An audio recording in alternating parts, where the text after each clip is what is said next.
what was your view on like the roughing the passer yesterday? Because I feel a bit like, a child like stamping my foot when I complain about it. I didn't think it was a good call. And as an offensive player, obviously we, and you are too, we kind of talk about defensive guys being born turds, as Joey Hester often says, and all that. But it's very hard to play defense now in the NFL and even in college, but certainly the NFL. I hate what they've done with the rules, and it's for player safety. I understand all that, but come on, common sense has to come into this as well. Some of these roughing the passer penalties are just ludicrous. They just are. I mean, look, me as an offensive player, I ducked my head on almost every carry I ever had. And that's probably I got some of the things I got going on. That's just what I did. Stiff arm, face mask every time I did it. Okay, but wait, sorry. Side note, because now you just is that illegal? Is that illegal? I've never understood that. When you stiff arm, are you allowed to face mask? 3% of the time. Yeah, I've never understood that. It's very hard right now to play football and be aggressive if you're a defensive player. It just is, and they're taking. So player safety. But what they're doing is they're taking out some of that aggression, and you get hurt when you play timid at a high level of football because you're going to try to pull back, or you're going to try to ease up. Well, that offensive player is not trying to ease up, and then you're going to be relaxed, and he's going to be finishing the play, and you're going to tear your ACL or turn your ankle or whatever might happen. They are not doing any favors to defensive football players, and they're going to try to next time that situation comes up, well, he's going to play different. He's going to pull up, and it's just you're taking away instincts from football players. And then, what if Tannehill pumps and brings it down? And then you get cut. Yeah, and now I'm out of a job because of these very, very soft rules that you've put into place. And let's also be clear about this, though. While we are complaining from the Saints' perspective, I mean, Jeff Duncan's piece in NOLA.com, the headline does he says, look, Sean Payton can't say it, so I will. The refs blew this game for the Saints. And it's hard to argue that when you look at that call. Then a ticky-tack pass interference. They gave another fresh set of downs. Now, admittedly, the Saints also got a fresh set of downs later in the game on the goal line and failed to put in the end zone. So, these streets do run both ways. But the other part that I was going to say is that let's also be clear, the roughing the passing is not unique to the New Orleans Saints. It is a problem in the NFL right now where we've seen it affect the outcome of multiple games. And this is something that's a bit weird, Jake. Do you really want,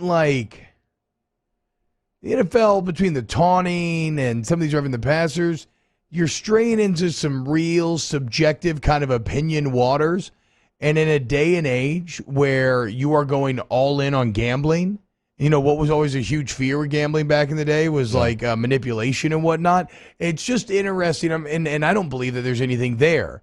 Now, I think that I'd be willing to hear the argument that there's potential for manipulation and stuff there. Because we've seen it. We saw it on the professional basketball level with Donahue for years and years. You'd have to be naive if you think none of it's ever gone on ever. But it's getting real easy to affect these games in kind of whichever way that you want. And it's not, again, that is not what took place on Sunday. I am not at all saying that. What I'm saying is people will run with that, and you're opening yourself up to people running with that when you're having games decided on these sorts of calls. And so just hugely disappointing on that front. The defense was really good once again. The red zone defense was great yesterday, and unfortunately that's not really going to show. And in the end now, again, I think the Saints have I can't help but feel that these early season opportunities that you've let go by in terms of wins and losses aren't going to end up being the thing that comes back to bite you in the end. I hope that I'm wrong there, but you got a tough 4-game stretch coming up here, and or the next 3 games. I guess the Titans were one of those 4, and you got to go 2-2 during it at least. So 2-1 now. But they are a team that still has plenty of veteran leadership, certainly on the defense side of the football. So they'll still stay in it mentally, and they do have a tough stretch, but it seems like this is when the Saints actually play their best, is when they have a tough stretch. And so there's that aspect of it. But it comes down to when you're a team that's trying to go pull off an upset against a team like the Titans, who's playing on an absolute heater right now, and they're one of the top teams in the NFL, you just have to do the little things right. Like when people ask me, I've heard me say this before, when people ask me, about Coach Saban and what makes him so great, I always give him the same answer. The smallest thing is the biggest thing, but not in a bad way, because he has everything covered. And it's things like missing 2 extra points. Like you might be saying, well, Sean Payton didn't go out there and kick him. I understand that. But like when you do things like that, like when you miss 2 extra points, like that's something that you almost assume like you just have in the bag. And it goes out there and it costs you a game to try to pull off the upset, because sometimes you got to be perfect in those small little things that you almost count on happening. And that's been the difference. Like things like that, little small things have been the difference for the Saints this year. Yeah, and it's just so obvious. There's just, I mean, I wrote it right here. It says, it feels so obvious. There's just too many bad breaks right now for the Saints to overcome, and the kicking situation is the perfect example. Like, there's no way that Brian Johnson should even be your kicker right now, except that you literally had 3 or 4. I think Brian Johnson's a 5th. I could be wrong, but you had 3 or 4 other guys either get hurt or come in and be absolutely terrible, right? So, I mean, you have the Pro Bowl kicker on the roster. You have one of the best in the league. Will Lutz has missed 2. So Johnson has now missed 3 extra points in 3 games. Will Lutz, I read today, missed 3 in 3 years. So you have the guy on the roster, but a bit of bad luck, and he's not there. And now you're trying to be the number 1 team in the AFC without making an extra point. It's just that's one of those small things that, again, the coach isn't out there kicking it, but it's like when you're trying to win these games like this, it's like all things have to work in the right direction, because you did it on offense. I think you played well enough to win this game. You certainly did on defense. I mean, you held the Titans rushing 2.3 yards a carry on 30 carries, right? Damn. I mean, the Saints' run defense is so good. Like it's a lot of fun to watch them play the run. They are dominant. Also, how about that sack from Marcus Davenport yesterday? I mean, that dude's bull rush has to be up there with the best bull rushes in the league. That's the second time he's pushed someone into the quarterback's lap. Yeah, sacked with 2 people. But the first time they called roughing the passer 3 weeks ago, because roughing the passer because you threw the tackle into the quarterback just because you that's same type of deal. Very frustrating. Very, very frustrating. Should the Saints bring back Garrett Hartley? They bring somebody. Yeah, I guess it doesn't matter, right? Like, it's not even an interesting conversation point, because yeah, sure, why not? I mean, it can't be worse.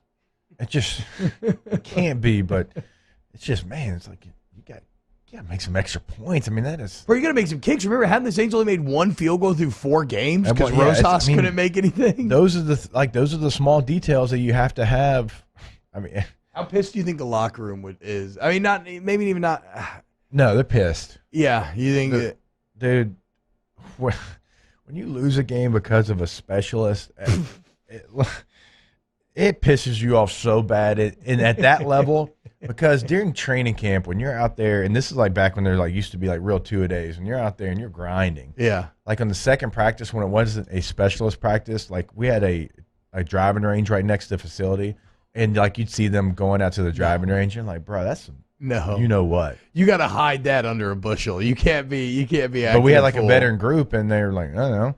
And then you get in a situation where you lose a playoff game because your kicker's not very good that day, and it's like, why were you on the driver? It's very frustrating. It's like, dude, you make more than I do. Yeah. You make more than I do, and for one job. You have one job. Like if I miss a block, if I miss a pass protection or a run block, and it becomes a thing, it's like you're out. I remember that's my job. Your job is to put this pigskin between these 2 uprights. Jasper back in college, and I think there was post Colt David, though. I think there was some of that too, where they were both awesome kickers. I actually never really experienced this because Josh always made him, but they did start playing too fast and loose during practice. They'd be messing around in the training room, playing games, going to play in the players' lounge, playing video games, and so for an entire year. Moffitt made them just run and do pencil, just all kinds of SIDs. They flew a little too close to the sun, and then instead they got the driving range cut off, and they had to just work out 24/7 during practice instead. But yeah, there's definitely always that specialist jealousy when the deep snappers are chilling playing foosball and you're sweating your ass off about to run perfect sprints. Well, I guess so. But all that saying though, but when they. But Josh got it done. Exactly. When they screw a game up, it's like, oh, imagine if you wouldn't been playing foosball if you would have actually been snapping. Exactly. All right, so I think that'll put a bow on the Saints. Hugely disappointing. not devastating, although it is hard not to feel a little overly negative about what this means for the outlook of a season as a whole. Did you spill something on your hoodie already? Oh, no. How'd that happen, dude? I haven't even drank anything since. Oh, no, I guess. Jesus, Mary and Joseph. I must have gotten a. Danny, already he has a spot on his Bro, hoodie. how OCD are you? This is like That's literally two like spots. this is a spot and a half at most. I know it's No, white. you literally- I know you literally the can't white zoom in on balance. it. It's because white balance. No, it's because it's so tiny. It's not tiny. That is, bro. That is a tiny spot. This is your NFL OCD showing No, here. you can't see because of the white balance. This is you Danny. studying the playbook all night and just there. Oh, Now, there we you go. go. That's not tiny. That's 3 actually. Right. Danny just got you the sweater, and you already spilling stuff on it. Should have gave it to someone who would appreciate it more. Oh, yes. Somebody that takes care of it.